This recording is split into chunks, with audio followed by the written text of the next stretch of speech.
If you're going to tell a lie, you got to really commit. Oh. You don't just tell your teacher, oh, sorry, my dog ate my homework.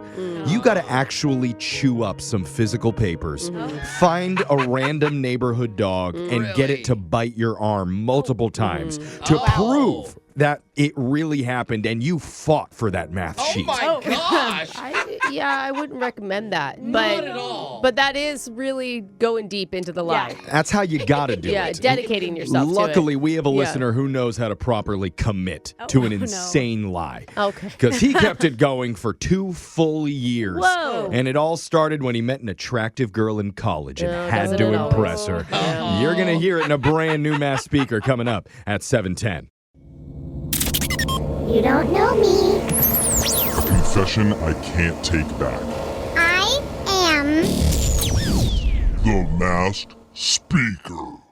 Texas 78592 says, years ago, I got in trouble at middle school, and the teacher asked for my parents' number so he could call them, and I gave him a totally fake one. What? And whatever guy answered that phone actually went along with it. No, that's amazing. I just want to say, you are welcome. Okay. And now you owe me. That was you. That's right. I was going to say, I would totally play along. I am here for anybody who's in need of help. That's what we do on Brooke and Jeffrey in the morning. We will help children lie to their teachers, and we'll help listeners confess their secrets right here on the Mass Speaker. We've got a guy who wants to share his secret today. He's chosen to go by Will as his fake name. So, Will, my delinquent son, welcome to the show. Hey guys, thanks for having me.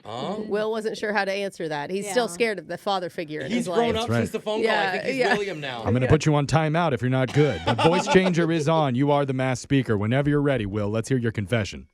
All right, so it happened back in college. Uh-huh. I had a big crush on a girl in my class. Aw. She was so cool, so nice, just so pretty. Wait, so you actually talked to her? Yeah. Okay, good.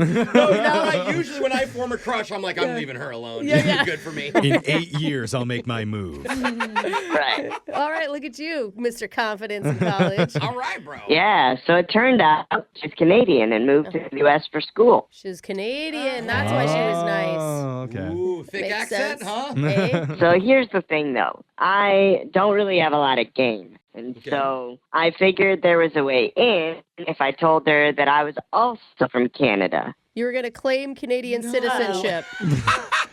That's Strong interesting. You can't say that you're from the same place as her. Move. Yeah, you're like Tim Hortons, huh? Yeah. What the heck? You're generic about everything. I mean, when you think about guys lying to girls saying they're from a different country than they actually are, it's usually like Britain or Australia. Yeah. Not a lot are flexing their fake Canadian accent. Totally. Is that what you did?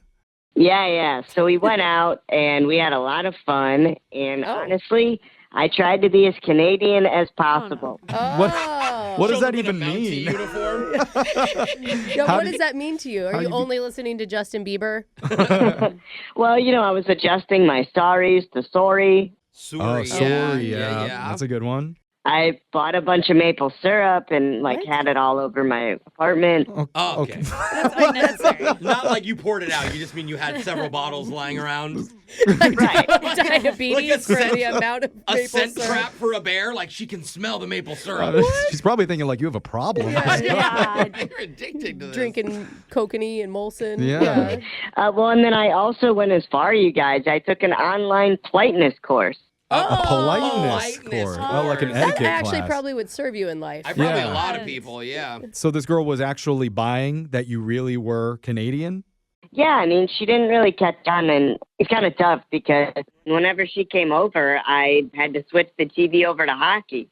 Oh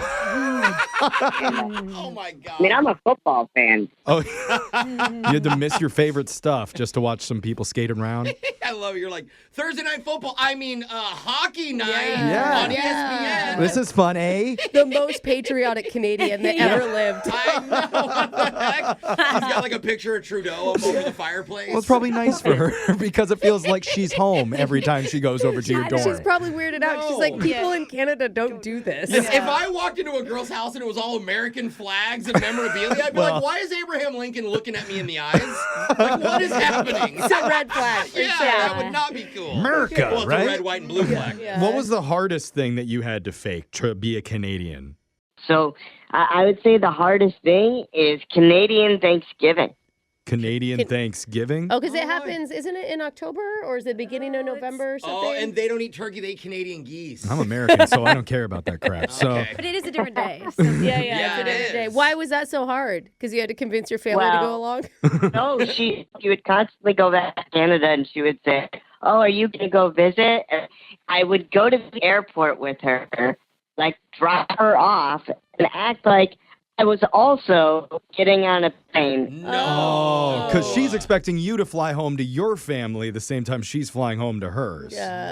Right. So there was a year that I actually did go back with her to Canada and visited, with her family. What? You went to her dated for family? years and you met her family no. all while this Hold on. lie is still happening? I thought this was like 3 dates and you were done. Like, oh my What? gosh. No, guys, this was a long game thing for sure.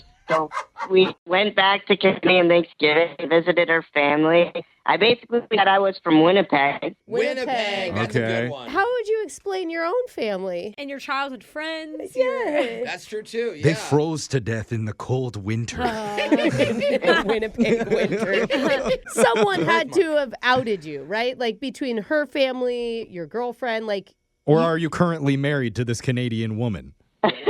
Well, so here's the thing. We were in a 2-year relationship, Oh and my gosh. she actually caught me. She caught you? How? Yeah, she did. Yeah, she did. Oh, no. How'd that happen? One day we went out to breakfast. I ordered Canadian bacon. You ordered Canadian bacon? Okay. Yeah. And she just looked at me, her eyes about to pop out of her head, and she goes, Canadians call it ham. Oh. That's what did it? Oh no. I bet she was suspicious for a long time, and it was like the nail in the coffin. Yeah. You know what I mean? Yeah, totally. Yeah. She, at that point, figured it all out, and I had to be Oh. honest with her and everything. And did she want to date a non-Canadian citizen?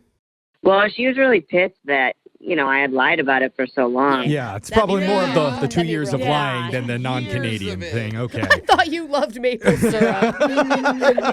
Well, dude, thanks for sharing your secret with us, and sorry that happened to you. But text in 78592 if you have a confession you've been holding on to. We'll hide your identity, mask your voice, and make you our next mass speaker. Your phone tap's coming up right after this.